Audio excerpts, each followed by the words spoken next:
Buenas tardes.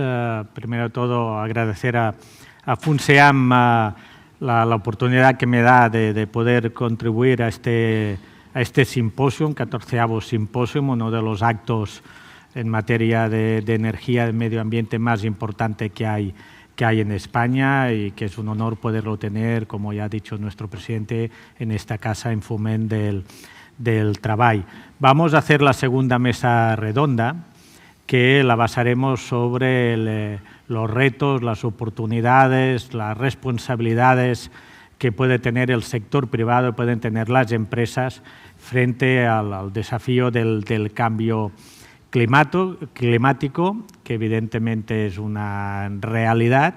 Y lo primero que yo quisiera destacar es el papel de las empresas, el papel de la industria en esta lucha contra los efectos del cambio climático, en materia europea, en establecer, en conseguir los objetivos de neutralidad climática, de reducir las emisiones, pero sobre todo conseguir esta neutralidad climática, y manifestar que a veces la opinión pública parece que las empresas son las culpables de las emisiones y no somos los que estamos peleando para poder transformar los sistemas productivos y transformar los sistemas energéticos que utilizamos en nuestras empresas, en nuestras industrias, para poder conseguir, como decía, esta neutralidad climática, ¿no? Hemos escuchado antes a la vicepresidenta dar un poco los detalles desde las políticas europeas, y hoy aquí tenemos a diferentes representantes, directivos, altos directivos, digamos, primeros espadas, podríamos decir, de empresas energéticas y de empresas constructoras con una capacidad de poder debatir cuál puede ser el papel del sector privado. Desde esta casa siempre manifestamos que uno de nuestros principios es defender la colaboración público-privada.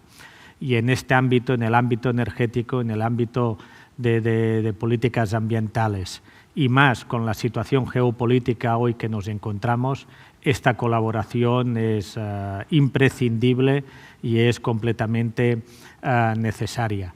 Pero también tiene que haber por parte de la Administración que esta colaboración sea efectiva, que venga del diálogo, de la colaboración, que no se legisle tanto en criterios de ideología y que se tenga más en cuenta la tecnología y el papel de las empresas para que podamos esta transición energética, este cambio al sistema productivo para asegurar la descarbonización, primero que sea efectivo, que sea real, que sea manteniendo la competitividad a nivel global, y que podamos cambiar manteniendo los puestos de trabajo, que no externalicemos a terceros países nuestras políticas ambientales y podamos mantener aquí una cohesión social y un desarrollo económico y ambiental. Veis aquí en el panel, no voy a entrar en el booklet, tenéis también todos los perfiles de nuestros participantes, y para poder ir con tiempo ya pasaremos directamente. El primero en hablar será José Manuel Pérez Rodríguez, es el director ejecutivo de regulación en España de EDP, y por tanto rápidamente tienes la palabra. Muy bien. Bueno, pues lo primero de todo, muchísimas gracias por la invitación, por organizar este evento en el que nunca había tenido la oportunidad de estar, pero me parece que va a ser uno de los que hay que marcar en el calendario. Así que muchas gracias por traer estos temas tan interesantes encima de la mesa y por darnos espacio. De acuerdo con el título de la mesa, pues la ponencia o esta pequeña charla que voy a dar ahora va a estar dedicada a los esfuerzos que mi compañía, que EDP, está haciendo para abordar el reto de la descarbonización y más particularmente en España, por estarnos aquí en este foro. Y entonces voy a traer pues algunas pinceladas de lo que estamos haciendo. Obviamente voy a intentar ser breve, pero bueno, luego si en el turno de preguntas pues hay espacio para más, pues ya contaremos más. A ver si esto funciona. Ya empezamos con los fallos.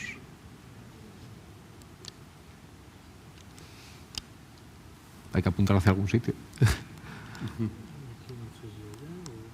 Ahora sí. Sí. Me parece que... Bueno, We Choose Earth es el eslogan y ahora están empezando a pasar solas.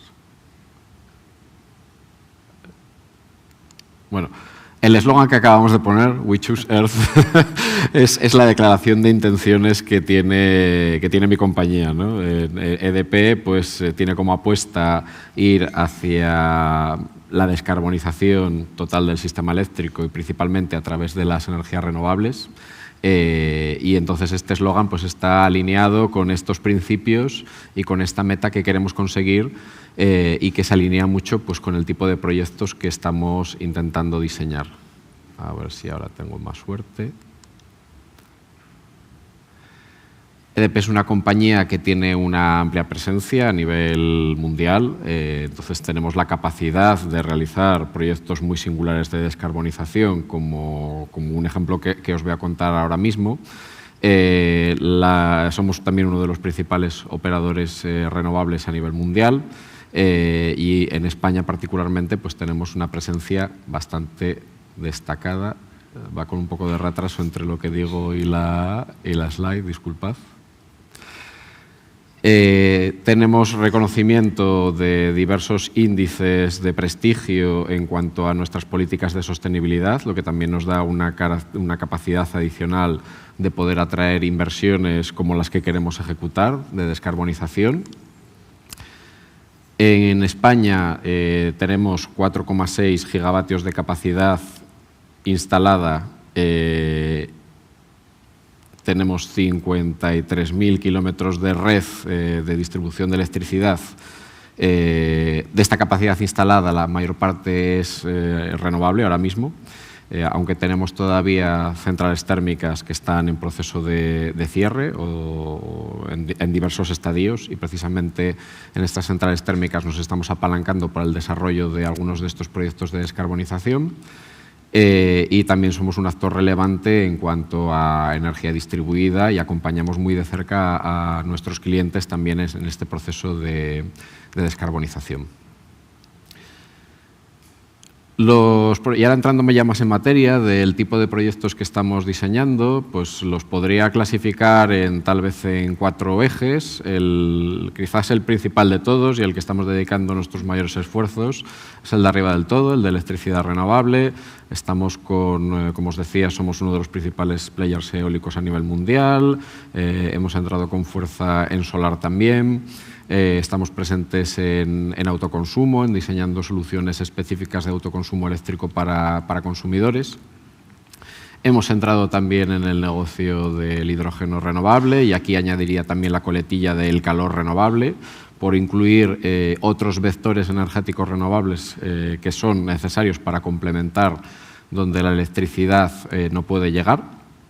Estamos también presentes en el almacenamiento a través de baterías, pero también tenemos proyectos de bombeo que hemos desarrollado en los últimos años y que pretendemos seguir desarrollando. Y luego el último pilar lo llamo de flexibilidad y aquí englobo en un paquete pues tanto el desarrollo de infraestructuras de red, tanto para el mercado regulado, en el que somos el 4º distribuidor de electricidad en España, como para incluso soluciones de red donde sean necesarias para nuestros consumidores u otro tipo de aspectos que ahora también con los recientes sucesos de pues el apagón que hemos tenido en España, los problemas que continúan todavía habiendo de control de tensión, pues de alguna manera también estamos desarrollando proyectos que puedan contribuir a facilitar esa integración del sistema eléctrico y aumentar la seguridad de suministro, y eso lo englobo todo en este paquete de flexibilidad. He traído hoy solo uno de los muchos proyectos que estamos desarrollando y de un vector concreto, que es el del hidrógeno, pero lo mismo podría poner aquí pues un proyecto de almacenamiento. Tenemos uno en desarrollo en Asturias de 300 y pico megavatios de bombeo hidroeléctrico, por ejemplo, que es un proyecto muy singular y que también se encuentra con obstáculos muy parecidos a los que voy a contar ahora. Este proyecto, que está también localizado en Asturias, en la Asturias H2 Valley, está junto a una central térmica que tiene 2 grupos. Uno de ellos va a cerrar ya, el otro de ellos se acaba de transformar para poder funcionar desde carbón hasta gas natural e hidrógeno. O sea, estamos abandonando el uso del carbón y avanzando hacia combustibles más limpios, en este caso el gas natural, el hidrógeno, y tiene también la capacidad de quemar gases residuales de una acería que está al lado. Eso en cuanto a la central térmica, pero estamos poniendo al lado también la siguiente pieza del desarrollo futuro en este emplazamiento, que es hidrógeno renovable. Este proyecto de hidrógeno renovable es quizás el proyecto más, ya no me caben los logotipos debajo, es el proyecto que tiene tal vez más reconocimientos que yo sepa a nivel España, y yo diría que incluso a nivel europeo, porque es proyecto importante de interés común europeo, es proyecto de interés común europeo, que es otra etiqueta diferente y que tiene otras consecuencias. Ha conseguido el Fondo de Innovación de la Unión Europea, ha conseguido varias ayudas públicas del IDAE, que están todas ellas por ahí puestas, y en total pues ya tiene para una primera fase de 150 megavatios de electrólisis como 130 millones de euros en ayudas públicas conseguidas, y para una inversión pues que aproximadamente es de 200 y algo millones de euros, o sea que más o menos una intensidad de ayuda del 50%.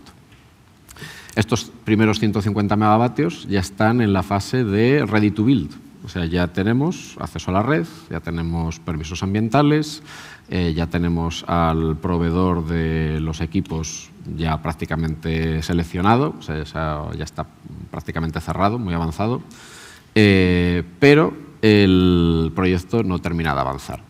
Tiene todo el sentido del mundo de que se haga aquí, hay terreno, reaprovecha infraestructuras, o sea, sigue principios de economía circular, tiene infraestructuras eléctricas, infraestructuras civiles, suministro de agua, infraestructuras de vertido de agua si fuera necesario, tiene la plantilla que ahora mismo ya está operando la central, o sea que ya hay capital humano.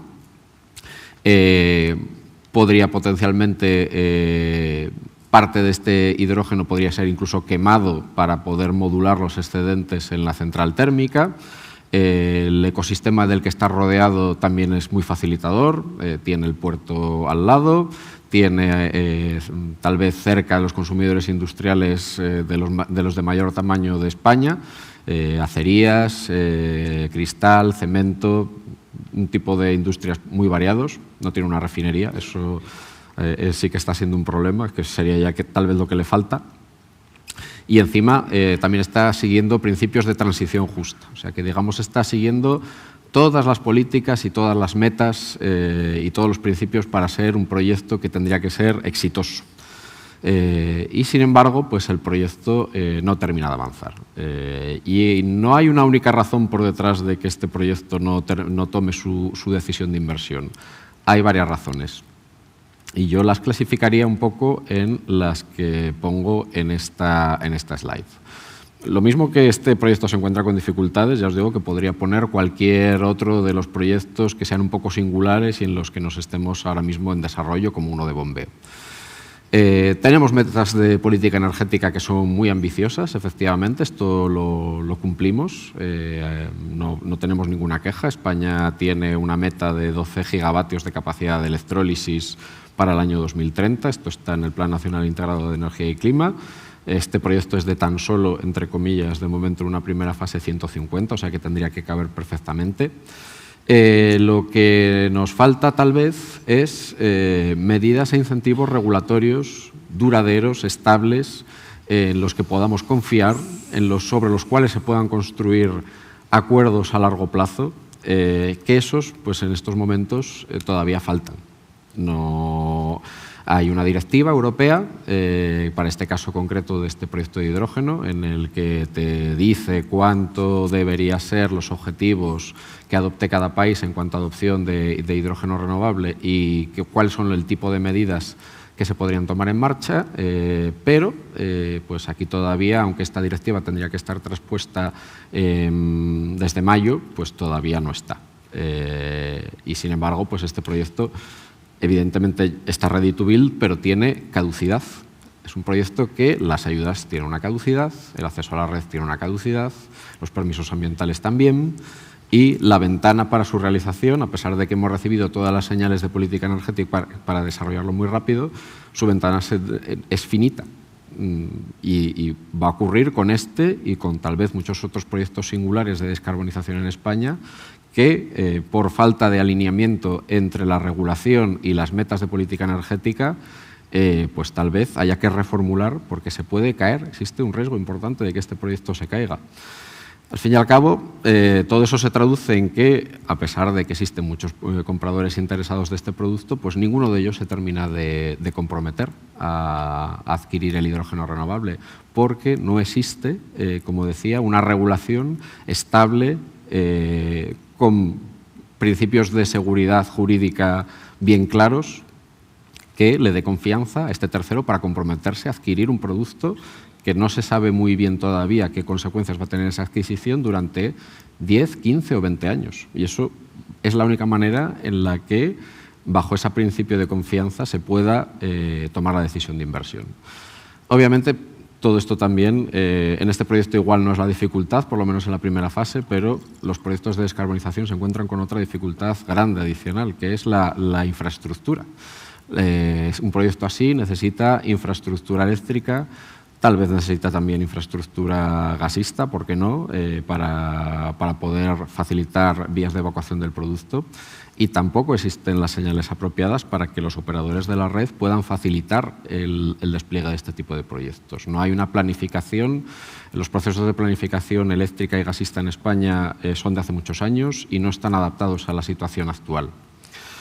Entonces, bueno, pues como esto era más o menos lo que quería traer, si hay luego tiempo en el turno de preguntas, pues a ver si puedo contar algo más. Pues muchas gracias, José Manuel. Tenemos ahora la siguiente intervención, es de Cristina Aldamiz de Echevarría, directora de Participadas, Operaciones y Sostenibilidad del Grupo ACS, que nos acompaña hoy online. No ha sido en el último momento, no ha podido participar en persona, pero la tenemos y te lo agradezco que puedas participar telemáticamente. Cristina, tienes la palabra y muchas gracias.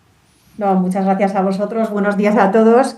Dar las gracias a FUNSEAM por la invitación y por reunir también a empresas de sectores tan complementarios para hablar de un reto que en realidad es común para todos nosotros, ¿no? Cómo contribuimos a la descarbonización de la economía, pero no solamente sin perder, sino mejorando la competitividad y la resiliencia. Y pido perdón a todos los participantes también de la mesa por no estar ahí con vosotros. Espero que sea la última vez. Yo creo que el título del simposio refleja muy bien realmente, y son ideas que se han ido repitiendo a lo largo de toda la mañana en el momento en que nos encontramos, ¿no? ¿Qué tiene que hacer Europa ante la crisis climática, económica y geopolítica? Hemos añadido también a lo largo de la mañana la palabra social en la que estamos inmersos.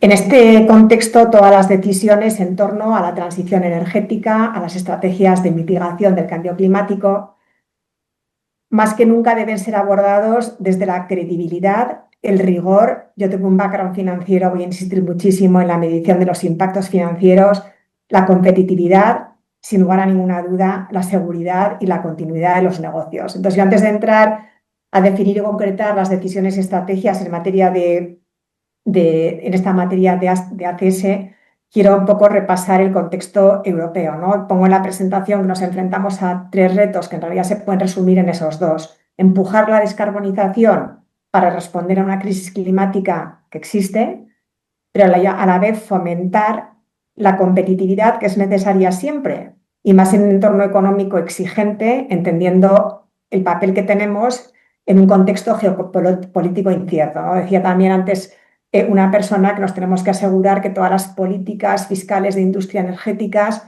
al final, en el contexto del cambio climático, no desplacen la industria hacia otras zonas y al final hagamos un pan con unas tortas, ¿no? El tema de la competitividad, nosotros pensamos, yo pienso que la mitigación no puede ser entendida como una convicción ambiental aislada, sino como una herramienta necesaria para la seguridad energética, para garantizar la optimización de los costes a largo plazo, para asegurar el funcionamiento de todas las cadenas de suministro, que también hemos hablado, y para incrementar la inversión y la posición competitiva industrial europea, ¿no?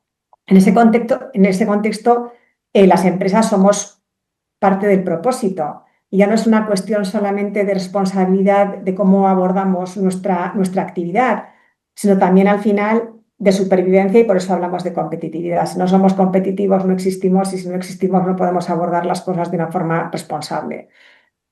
Otro concepto que a mí me parece importante es el del acuerdo social, ¿no? La descarbonización no se puede concebir de forma aislada, una empresa, institucionalmente, por países, sino que tenemos que concebirlo como un acuerdo social con la participación y convicción de todos los agentes sociales, donde prime este discurso serio, realista, con un análisis riguroso de los riesgos físicos y de transición asociados al cambio climático, que ayuden a la comprensión. Para mí esto es un tema muy importante, lo decía también Elena antes, de que los gastos y las inversiones asociados a los planes de transición no son solamente un peso, una pérdida de competitividad, o no se deben ver así, sino que serían justo lo contrario si pusiéramos números a esos riesgos físicos y de transición. Si eliminamos de la ecuación el impacto financiero de los riesgos, todas las medidas que se adopten son solamente coste, pero no se pueden aislar, ¿no? Entonces yo creo que una parte de nuestra responsabilidad de todos es traducir a impactos económicos y financieros, que es un idioma que todos entendemos muy bien, cuáles son las decisiones y estrategias que estamos planteando. Entonces, en el grupo ACS entendemos los impactos físicos y los riesgos de transición asociados al cambio climático como un riesgo para la compañía. Lógicamente, en nuestro caso, también representan una oportunidad, porque al fin y al cabo somos un grupo líder en infraestructuras y tenemos un papel habilitador en la descarbonización de la economía, y cuando integramos la mitigación y la adaptación dentro de nuestra estrategia, pues también se convierten en un vector real de crecimiento y de transformación, ¿no? En este foro hemos hablado, no hace falta, hemos hablado mucho de la diferencia entre mitigación y adaptación, que no son términos intercambiables. Por dar contexto un poco a mi presentación, la mitigación, que es donde me voy a centrar a través de la reducción de emisiones, pero la adaptación, que tan importante es para reforzar la resiliencia de las infraestructuras y de los proyectos frente a los impactos climáticos, ¿no? Ha salido también como uno de los mensajes principales de la última edición de la COP, que la adaptación es una necesidad ya hoy para la protección de las personas, la continuidad de los servicios y la viabilidad económica de los activos. No la podemos dejar aparte porque ya es una realidad, como se está viendo en numerosos impactos. Entonces, bueno, ya me gustaría aterrizar a los compromisos que adoptó el Grupo ACS en materia de cambio climático, que lo hizo en el año 2021. Insisto en que la consecución de los objetivos está siempre enmarcado en unas hipótesis, en la existencia de un acuerdo social, en un contexto geopolítico, en el acompañamiento de la evolución tecnológica y, en definitiva, en la convicción y participación de todos los agentes sociales. Nosotros en el año 2021 establecimos un plan director de sostenibilidad y elaboramos en el año 2024 nuestro plan inicial de transición para la mitigación del cambio climático. Establecimos unos objetivos y establecimos también qué palancas íbamos a utilizar concretas para la reducción de las emisiones y para integrar el clima dentro de la gestión de nuestro negocio. Nosotros establecimos un compromiso de ser de neutralidad climática para el año 2045, anticipándonos en 5 años, incluyendo los alcances 1, 2 y 3. Este último alcance es especialmente importante en nuestro sector porque todo el alcance 3 de materiales, compras, subcontratación, logística, decisiones de diseño representa una parte muy importante de nuestra huella y la necesidad de trabajar en nuestra cadena de valor, y es ahí precisamente donde tenemos nuestro principal reto. Establecimos para el corto y medio plazo unos objetivos de alcance 1 y 2 para el año 2025 del 15 y el 30% respectivamente, y para el año 2030 del 35 y 60% respectivamente. Todos estos objetivos los definimos sobre escenarios climáticos con base científica, apoyados en la evidencia del IPCC y en el contexto que teníamos en el año 2021 y con el perímetro que teníamos entonces. En estos últimos años hemos ido incorporando en nuevas sociedades como TIS de recursos naturales o Dornan, y estamos continuamente analizando los impactos que estas incorporaciones tienen en nuestra huella con el objeto de confirmar o actualizar los objetivos tras el resultado de dichos análisis, ¿no? Al final nosotros lo que queremos es definir siempre las prioridades en materia de sostenibilidad, entendiendo las demandas de nuestros stakeholders, cuáles son las implicaciones financieras y el contexto en el que nos encontramos, con el objeto de alinearnos de una forma coherente y eficiente con la estrategia del negocio. O sea, no vamos por un lado la sostenibilidad y por otro lado el negocio, sino que precisamente por el concepto de competitividad que tanto estamos remarcando hoy, lo tenemos perfectamente integrado. Nuestro compromiso de mitigación no se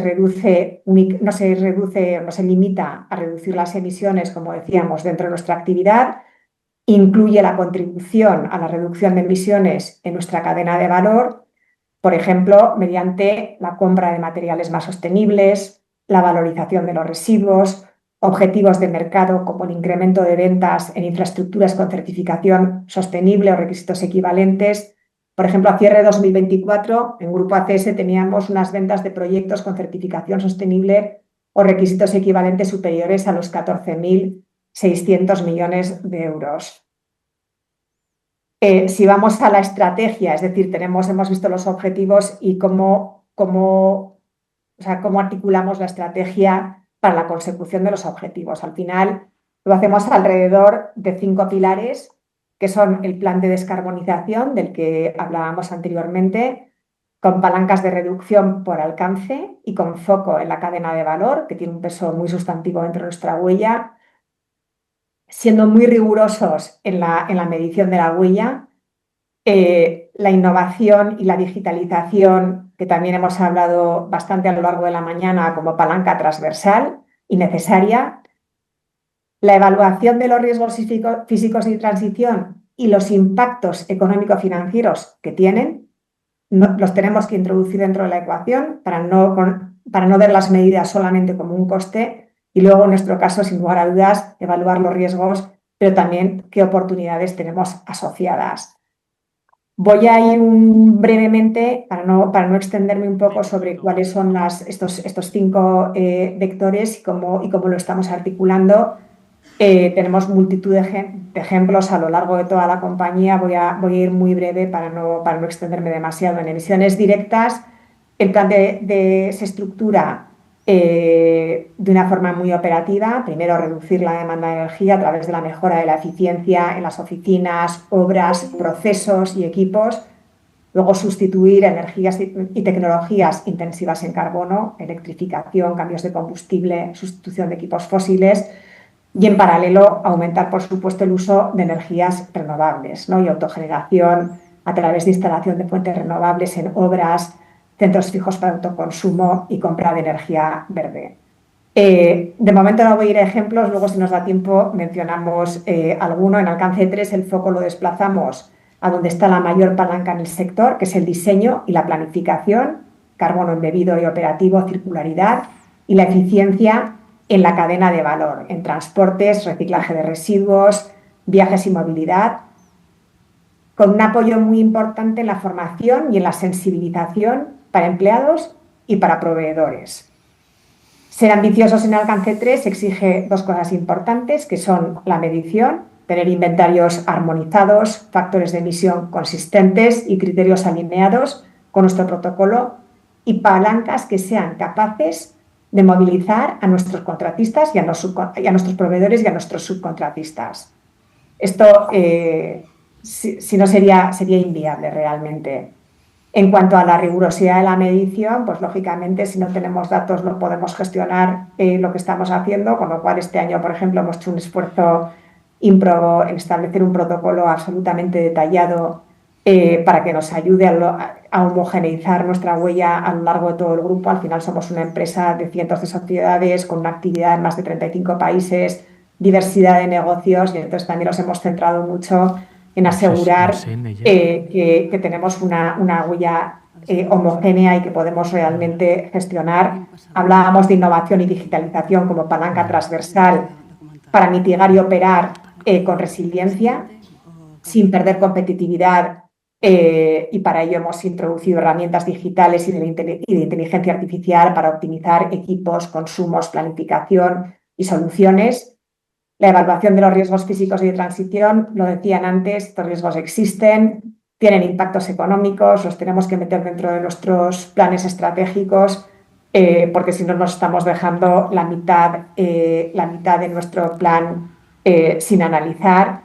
Y por último, en nuestro caso, introducimos, por supuesto, dentro de nuestro plan, pues cuáles son las oportunidades derivadas de este plan. Como digo, sí que tenemos luego tiempo para ejemplos, podemos hablar. Me gustaría cerrar con un mensaje importante. Tenemos que ser capaces de medir los riesgos, de llevarlos a impactos financieros.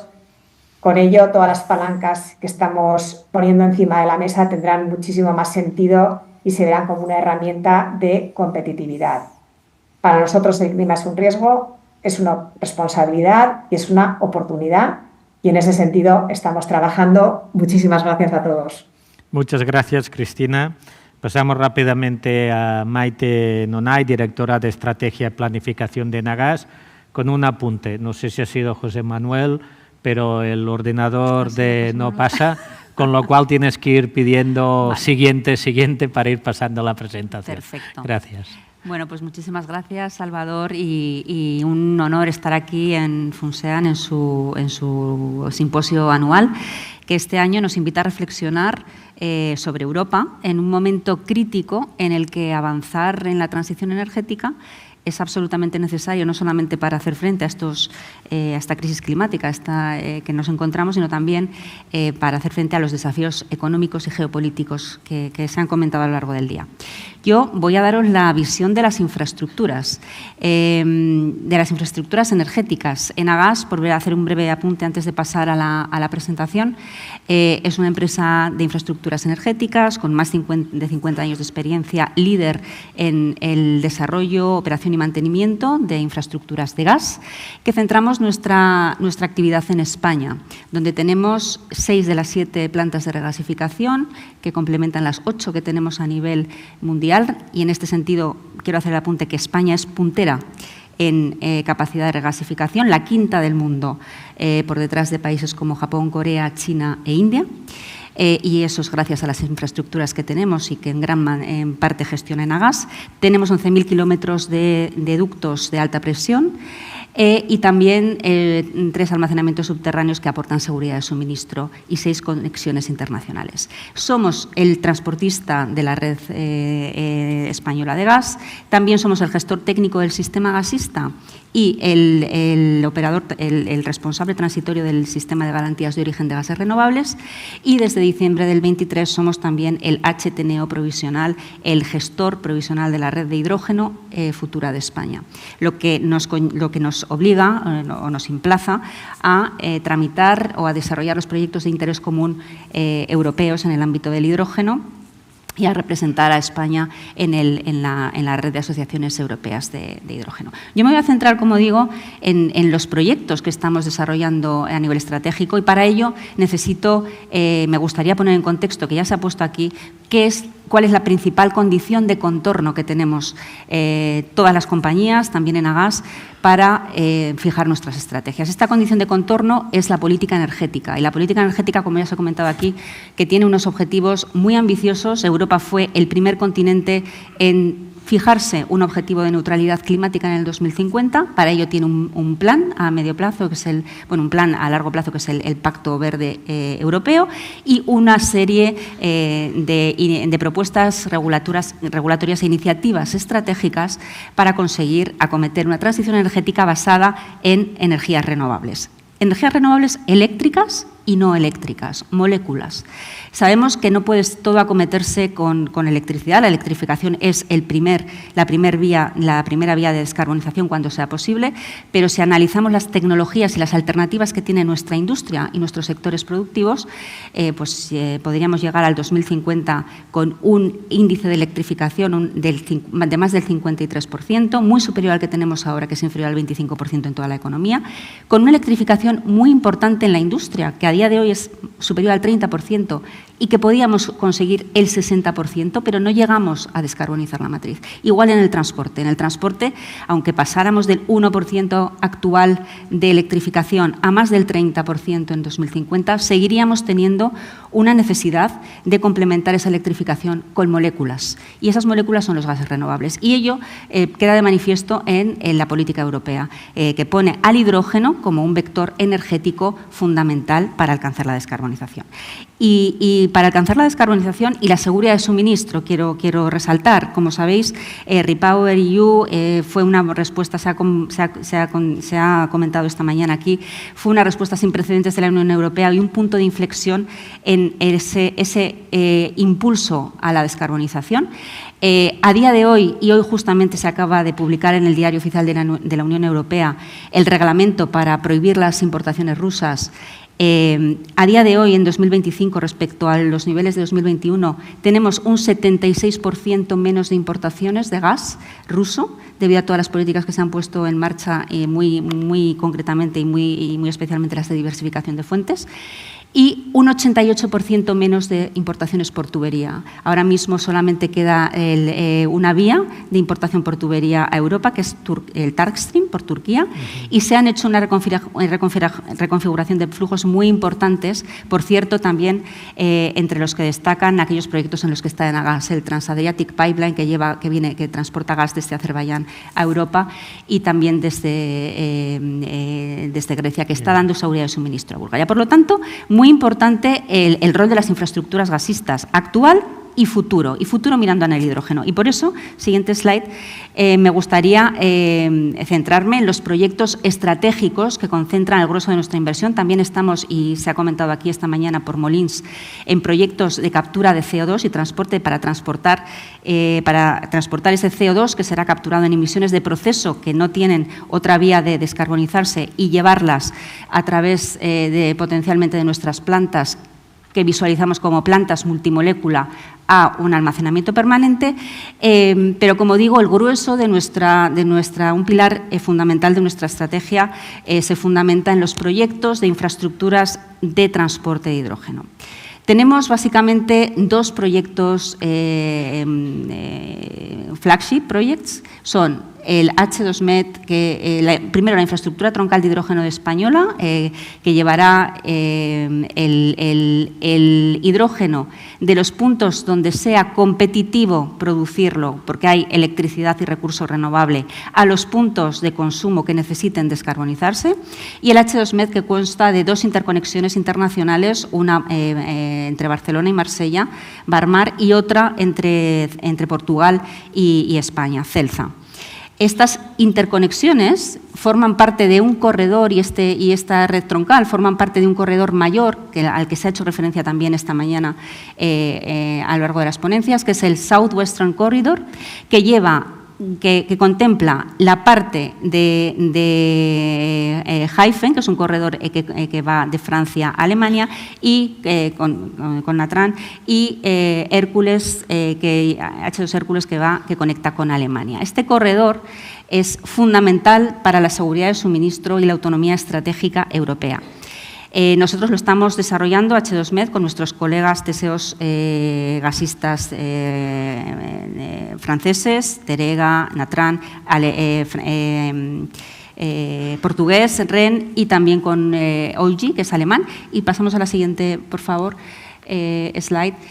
Y estos proyectos han sido reconocidos como forman parte de esas 8 autopistas energéticas prioritarias para la UE, de las que también se ha mencionado, también se han hecho eco algunos ponentes hoy. Esto es fundamental y pone a España en el mapa de las infraestructuras y le otorga un nuevo rol en la seguridad de suministro futura, que ya está jugando a día de hoy, energética en Europa. Formar parte de estas autopistas energéticas es importante porque son prioritarias, como digo, para la Unión Europea y contarán con con avances concretos y un fast track para la aprobación de tramitación, algo que, como se ha comentado aquí, también es muy relevante y un cuello de botella que puede ser determinante para el avance de las infraestructuras. Por lo tanto, seguimos. Creo que es la siguiente slide, por favor. Que España y Europa están avanzando de forma muy determinante en la adopción del hidrógeno y de este nuevo vector para cambiar la matriz energética, que es algo que tiene muchísima inercia y es muy complicado por las dimensiones que conlleva. Por citar algunos de los hitos en 2025, que además fueron ya mencionados recientemente, hemos tenido nuestro cuarto día del hidrógeno y hicimos mucho foco en estos avances, pero se ha publicado a lo largo del 2025 la brújula de competitividad de Europa, el Pacto Industrial Limpio, se ha hecho una segunda subasta del hidrógeno en la que el 65% de los proyectos de hidrógeno van a contar o necesitan red de ductos para ser factibles, y nuestros proyectos son PCI, forman parte del proyectos de interés común, lo que les da acceso a financiación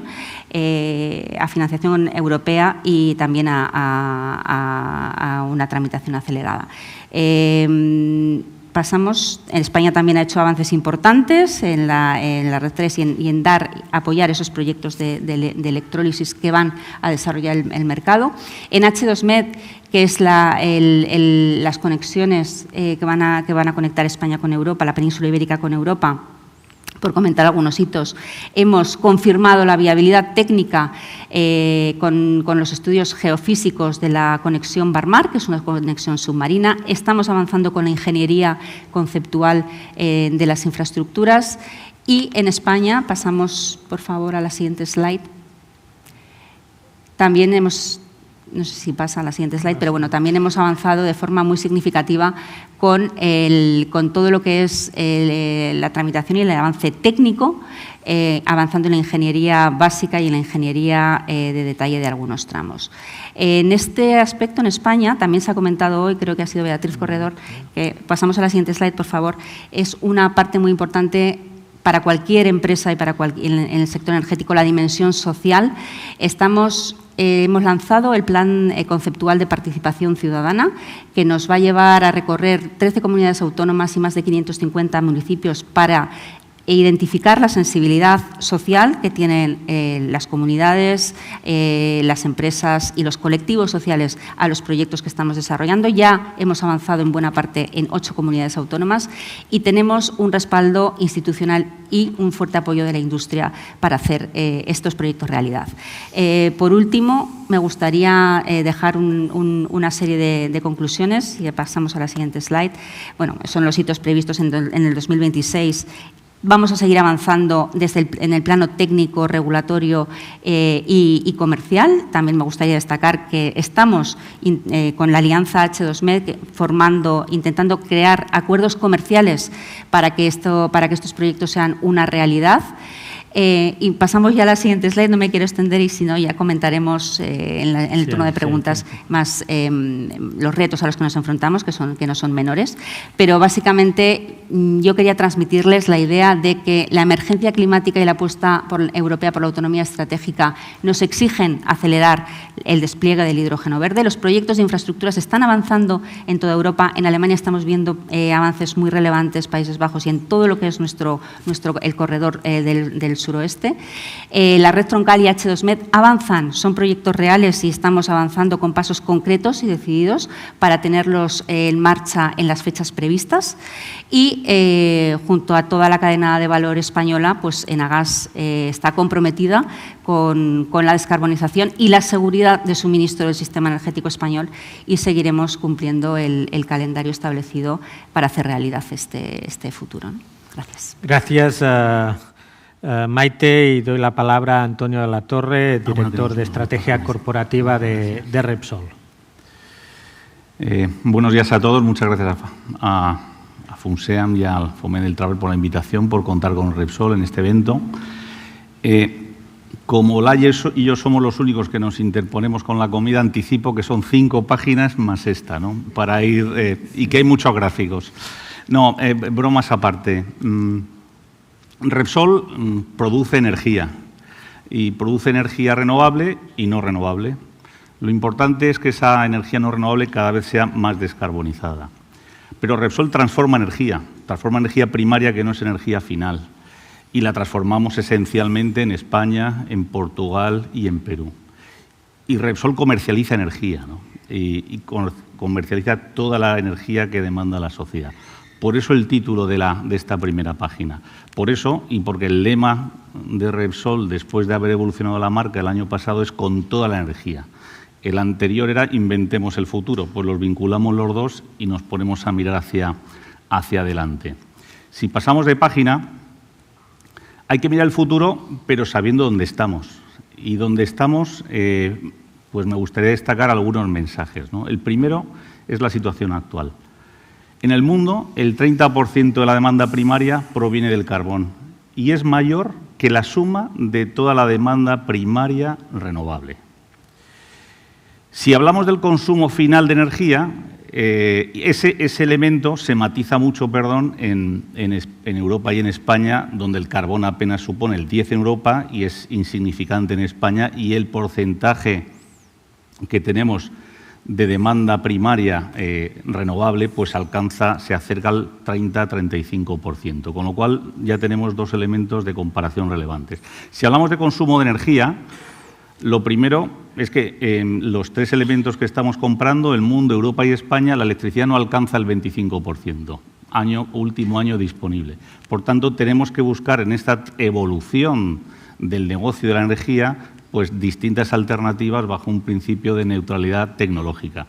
Si nos vamos abajo a la derecha, lo que podemos observar, quizá con sorpresa, es que el peso de la industria en el mundo es 10 puntos mayor a Europa y a España, y eso quizá nos debería hacer reflexionar. También el peso del transporte es muy superior, en este caso al revés, en Europa y en España comparado con el resto del mundo. Por tanto, todos estos elementos son importantes a la hora de proyectar ese objetivo común que tenemos. Finalmente, cuando hablamos de la generación eléctrica, evidentemente el 60% de la generación eléctrica del mundo no es renovable, pero el 70% de Europa es renovable y en España es renovable si incluimos la nuclear desde el punto de vista del cero emisiones de CO2. Aquí es donde estamos. Estos son los datos. Si nos vamos al centro de la página, lo que podemos ver es, cuál es la ubicación, cuál es la escala y cuál es la capacidad que tenemos para poder competir en este contexto. Y yo creo que esto es importante porque al final tenemos un punto privilegiado que conecta 3 continentes, una situación también preeminente porque somos un mercado, el segundo mercado en superficie, el cuarto en economía de la Unión Europea y, por tanto, desde ese punto de vista podemos jugar un rol diferencial. Cuando hablamos de las capacidades, por supuesto que hablamos de las capacidades de los clientes que toman decisiones, hablamos de capacidades de las empresas que toman decisiones a riesgo, pero también hablamos de las capacidades instaladas, que es lo que ya tenemos hoy, porque lo que tenemos hoy es lo que tenemos que evolucionar para poder alcanzar el mañana y, por tanto, debemos contar con toda esa capacidad instalada. Maite ha dicho muchas cosas de gas natural, pero lo que no ha dicho es que 1 de cada 3 plantas de regasificación en Europa está en España. Y lo que no lo ha dicho porque no lo tenía que decir, pero lo puedo decir yo, es que el sistema de refino de la península ibérica es de los mejores de Europa. En Europa se ha cerrado el 30% de la capacidad de refino y la demanda no ha bajado el 30%. Podemos exportar emisiones, pero también exportamos empleo y exportamos también, evidentemente, pues riqueza. El rol que está jugando la península ibérica y Repsol en particular es transformar la energía de la manera más descarbonizada posible donde está el consumo, porque esto tiene que ver con la seguridad de suministro que hemos comentado antes, ¿no? Y eso es fundamental. Si pasamos a la siguiente página, la propuesta de Repsol es muy fácil, porque somos la única compañía multienergética en Europa. Cualquier necesidad que tenga un cliente puede ser satisfecha por Repsol. Y eso abarca la movilidad, evidentemente, y el hogar. Y desde ese punto de vista, y además ese concepto de multienergía lo podemos llevar al ámbito digital, con 11 millones de clientes, pero lo podemos llevar al ámbito presencial. No todo el mundo tiene acceso, ni siquiera en algunos casos, a otras fuentes de energía, donde sí llegan algunas de Repsol. Desde el lado del hogar, claro, pues tenemos el gas y la electricidad, 3 millones de clientes en menos de 6 años. También tenemos gasóleo, tenemos el butano, tenemos el gas canalizado, granel, tenemos la generación distribuida y el autoconsumo eléctrico renovable. Tenemos todos los elementos para llegar a la vivienda o al hogar de los ciudadanos. Y desde el punto de vista de movilidad, pues efectivamente tenemos 3.600 puntos de recarga, tenemos 3.800 estaciones de servicio que no solo distribuyen gasolina y gasóleo, sino que en 1.500 de ellos gasóleo renovable, 100% de origen vegetal, 0 emisiones. En Tarragona se está empezando a producir gasolina 100% renovable, que también será comercializada, y también distribuimos y comercializamos gas natural y GLP. Desde ese punto de vista, pues la propuesta alcanza al 20% de la cuota de energía en la península ibérica para cualquier tipo de producto demandado por la sociedad, con lo cual, donde esté la sociedad, pues estará Repsol. Si pasamos de página, transformamos la energía, lo decíamos antes. Repsol es de las pocas compañías que no ha cerrado ninguna refinería en Europa, como hablábamos antes. Y nosotros queremos encontrarle un propósito a cada una de ellas, porque de la industria va la riqueza, va la economía, va el empleo, pero también van las fortalezas y las ventajas competitivas para poder presentarse ante el mercado, ¿no? Y, por tanto, el compromiso es muy sencillo. Tenemos que descarbonizar nuestros procesos y nuestros productos. Y los descarbonizaremos con cierta electrificación, los descarbonizaremos con la inversión en biocombustibles. Lleva ya más de un año funcionando la primera planta de biocombustibles de España. En este semestre se pondrá en marcha la segunda para totalizar más de 500.000 de toneladas. Tenemos acuerdos comerciales con algún trader internacional y tenemos una área de trading reforzada para garantizar la seguridad de suministro de la que hemos hablado durante toda la mañana. Pero también estamos haciendo inversiones a riesgo, como la ecoplanta aquí en Tarragona, para producir 240.000 toneladas de metanol renovable y metanol circular, recogiendo 400.000 toneladas de residuos sólidos urbanos en la periferia de Tarragona. Es un proyecto ilusionante, con un gran riesgo tecnológico, donde Repsol invirtió en comprar un tecnólogo para dar soporte a esta inversión. También estamos terminando una inversión muy relevante, la mayor inversión industrial en Portugal en los últimos 10 años, en Sines, un complejo industrial donde también participamos. Y desde ese punto de vista, para generar química derivada en lugar de química básica de una manera mucho más descarbonizada. Tenemos acuerdos para desarrollar el negocio de biogás y tenemos prácticamente una cartera de casi 400 megavatios de 4 electrolizadores en 4 de las 6 refinerías que tenemos en la península ibérica para poder descarbonizar nuestros procesos y nuestros productos. Y una planta piloto de e-fuels en Bilbao, donde estamos en un consorcio con Saudi Aramco. Bueno, si pasamos de página, ya estamos viendo que hay que transformar la energía primaria para energía final, y aquí me gustaría resaltar brevemente pues, la importancia de estar en todos los elementos de la cadena de valor.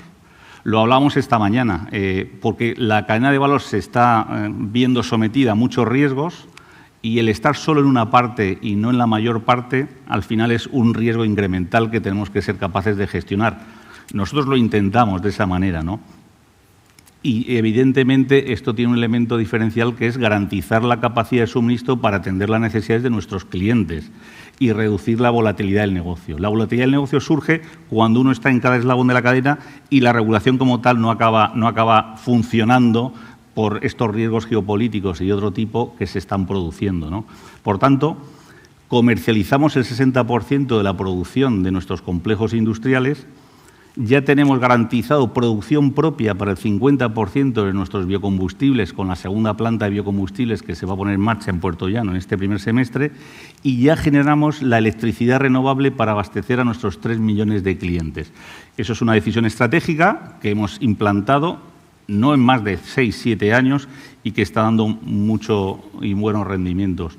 Y en la capacidad renovable tenemos una capacidad instalada de 5 gigavatios, tenemos 2 ciclos combinados, tenemos negocio hidráulico. La semana pasada hemos sido adjudicados con 180 millones de euros de incentivos de la Unión Europea para generar el bombeo hidráulico, que es la única energía renovable obediente, que es importante. Eso sí que es un almacenamiento autóctono y puro que garantiza la seguridad de suministro y que es accionable. Y luego también tenemos 3 gigavatios de energía eólica y solar. Y termino en la siguiente página básicamente con un mensaje, ¿no? La sostenibilidad tiene que ser integral para que sea sostenible.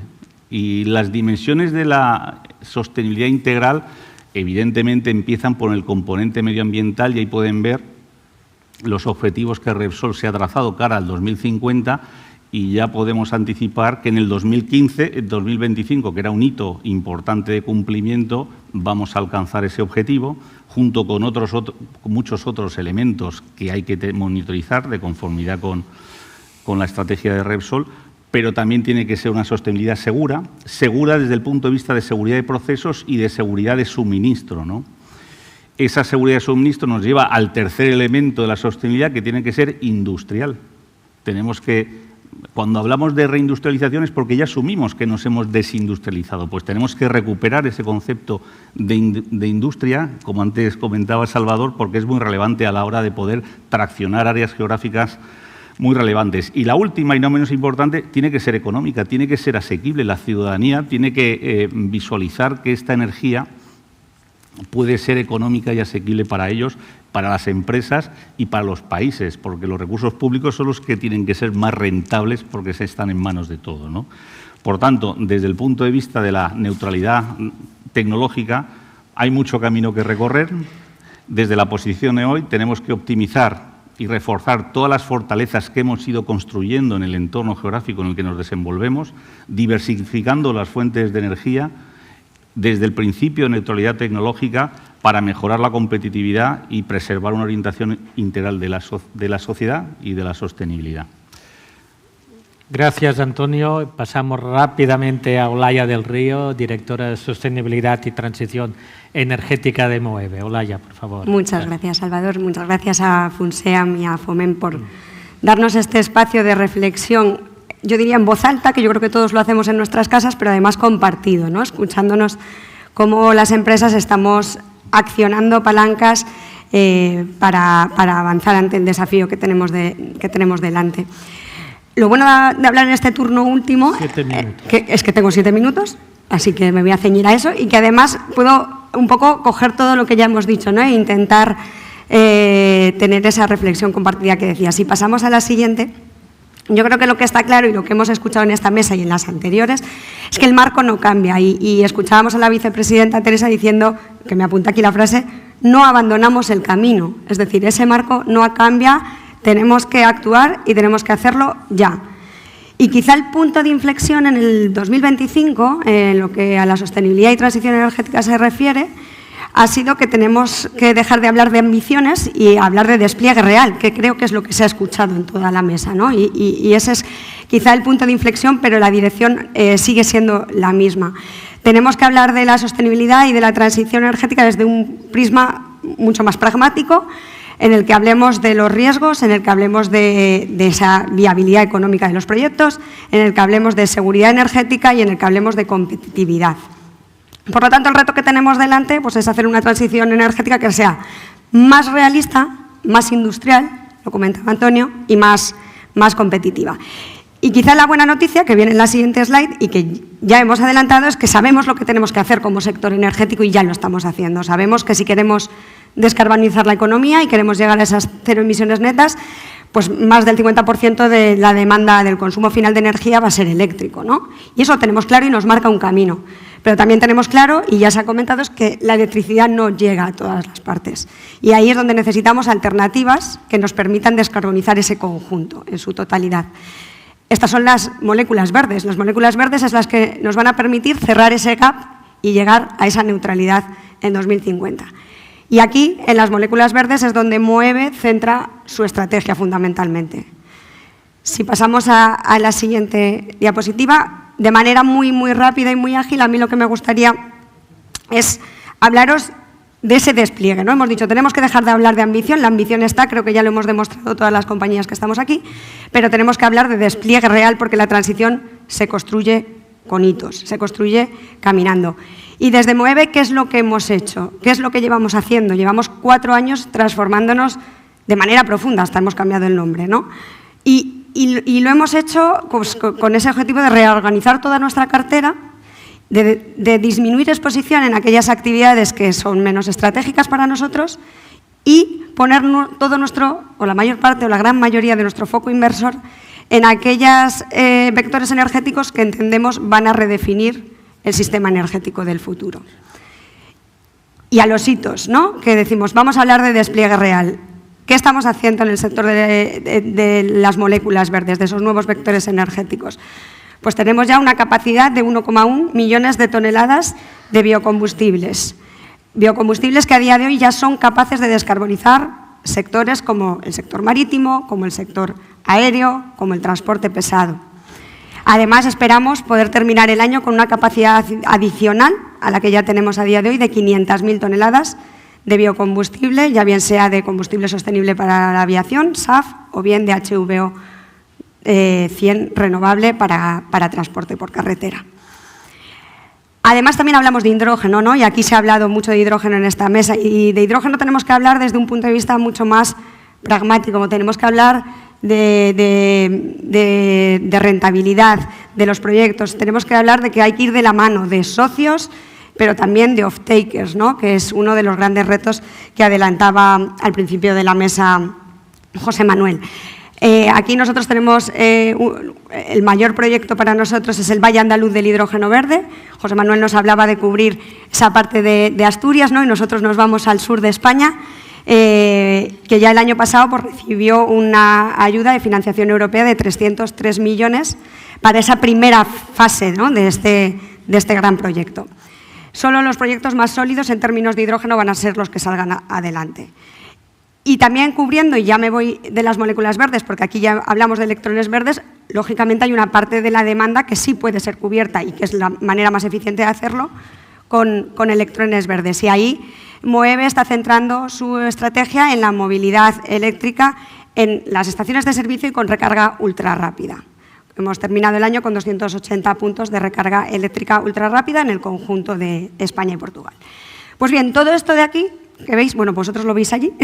Todo esto es posible porque hay unos recursos dedicados a ello, ¿no? Hemos cerrado el tercer trimestre, las cifras de final de año las estaremos dando en breve en las presentaciones de resultados, pero el tercer trimestre lo hemos cerrado con una cifra de inversión récord, 750 millones, pero para mí lo más relevante es que el 50% de esos 750 millones ha ido destinado a estas actividades sostenibles. Entonces, cuando decimos que hay que demostrar, ¿no? y que hay que ir andando, es porque realmente tenemos que poner ese foco inversor en aquello que queremos construir, con ese objetivo de ser una compañía distinta en el 2030, de ser una compañía en la que el 50% de nuestro EBITDA provenga de esas actividades sostenibles. Por lo tanto, hemos pasado de ambición a despliegue real y de despliegue real a creación de valor. Y si pasamos a la siguiente diapositiva, vamos a ver de manera muy rápida, creo que pasan solo, pues cómo descarbonizamos el transporte aéreo, el transporte marítimo, el transporte por carretera. Y aquí sí quería detenerme muy brevemente también para tocar esa parte industrial. Lo hemos dicho al principio, lo ha dicho Antonio, tenemos que hacer una transición más realista, pero más industrial. Aquí anunciábamos hace unos meses que habíamos llegado ya al ecuador de la construcción de nuestra planta de biocombustibles de segunda generación en Huelva, que dará lugar a lo que es el mayor complejo de biocombustibles de segunda generación del sur de Europa. Esperamos ponerla en marcha para finales de este año y nos permitirá pues, dar, ¿no? un salto importante en la capacidad de producción que tenemos actualmente. Si continuamos, me he centrado prácticamente creo que todo lo que llevo hablado, que espero sea poquito, Salvador, en mitigación. Pero se comentaba en la mesa anterior, Cristina también ha hablado de ello, no podemos hablar solo de mitigación, ¿no? Necesitamos hacer que nuestras instalaciones, que nuestros activos sean cada vez más resilientes y para ello también tenemos que pensar en cómo nos estamos adaptando para los efectos del cambio climático que ya estamos sufriendo, ¿no? Os traigo un único ejemplo en nuestro caso. Sabéis que, pues como decía antes, estamos fundamentalmente centrados en el sur de España, en la región de Andalucía y, por lo tanto, en una zona de estrés hídrico, ¿no? Por lo tanto, la gestión, una buena gestión del agua, para nosotros es un tema vital. Y como lo sabemos y lo llevamos gestionando así muchos años, pues lo hemos hecho probablemente en un momento con un foco más económico y ahora pues también introduciendo la palanca de la sostenibilidad. Hace 3 años nos marcamos el objetivo de reducir un 20% la captación de agua dulce en las zonas de estrés hídrico donde operamos. Pues recientemente, la semana pasada, comunicábamos que hemos superado ese 20%, ¿no? Nos alegramos de poder decir que hemos llegado casi al 21% de reducción de captación de agua respecto a la línea base del 2019, que es la que nos fijamos. Y para mí algo relevante aquí es que esto no solo se ha conseguido con grandes proyectos de inversión, que también, ¿no? Hemos tenido que hacer instalaciones nuevas en nuestras plantas, sino que casi el 50% de esa reducción se ha conseguido con personas. Porque esta transición no es solo tecnológica, es que también es de personas. Se ha trabajado mucho en la optimización de los procesos, en las mejoras industriales que han venido en la mayoría de los casos de las personas que están trabajando ahí. Y si pasamos a la siguiente, por cerrar con la parte del agua, me gustaría hablar no solo del agua dentro de nuestras fronteras, ¿no? Sino también más allá de nuestras verjas, de nuestras instalaciones. Y por eso, como Fundación Moeve, llevamos también más de 20 años restaurando humedales, porque tener estos ecosistemas sanos pues también nos va a ayudar a ser más resilientes. Cierro ya en los 40 segundos que me deben de quedar, si pasamos a la siguiente slide, con cómo podemos acelerar. O sea, ya lo estamos haciendo, ¿no? Ese despliegue ya es real. Resumiendo también un poco mensajes que yo creo que han salido en la mesa. Necesitamos claridad regulatoria, una visibilidad en el corto y medio plazo que nos ayude a generar esa demanda de estos nuevos vectores energéticos. Alianzas 360. Ya no vamos solos. El sector energético quizá ha estado muchos años acostumbrado a trabajar de una manera y ahora tenemos que trabajar de manera distinta. Tenemos que ir de la mano de socios, pero también de off-takers, también de proveedores, de la administración y de la sociedad, como hemos comentado en mesas anteriores. Infraestructura, se ha hablado de manera bastante profunda en esta mesa. Necesitamos esa infraestructura que conecte esa generación renovable también con esas nuevas moléculas verdes. Por supuesto, financiación que ayude a hacer estas nuevas moléculas competitivas con lo que a día de hoy conocemos, y permisos que sean, o toda la burocracia alrededor de poner en marcha proyectos de este calibre, pues con la mayor agilidad posible, porque esto impacta directamente en la rentabilidad de los proyectos. Y cierro con una frase muy breve, y también cojo una que tomo prestada de la vicepresidenta. Ella dijo, el futuro no está escrito, y yo quería decir que el futuro pues tiene futuro si lo construimos entre todos. Pues muchas gracias. Estamos al límite, no nos da para preguntas. Tendremos el networking lunch que seguro que alguien nos puede preguntar. José Manuel, Maite, Antonio, Olaya, Cristina en la distancia. Muchas gracias por esta explicación y esta participación en este foro de FUNSEAM, y seguro que luego, después de la intervención de la consellera Paneque, pues tendremos la posibilidad de intercambiar más información. Gracias a vosotros y bajamos en todo caso por allá.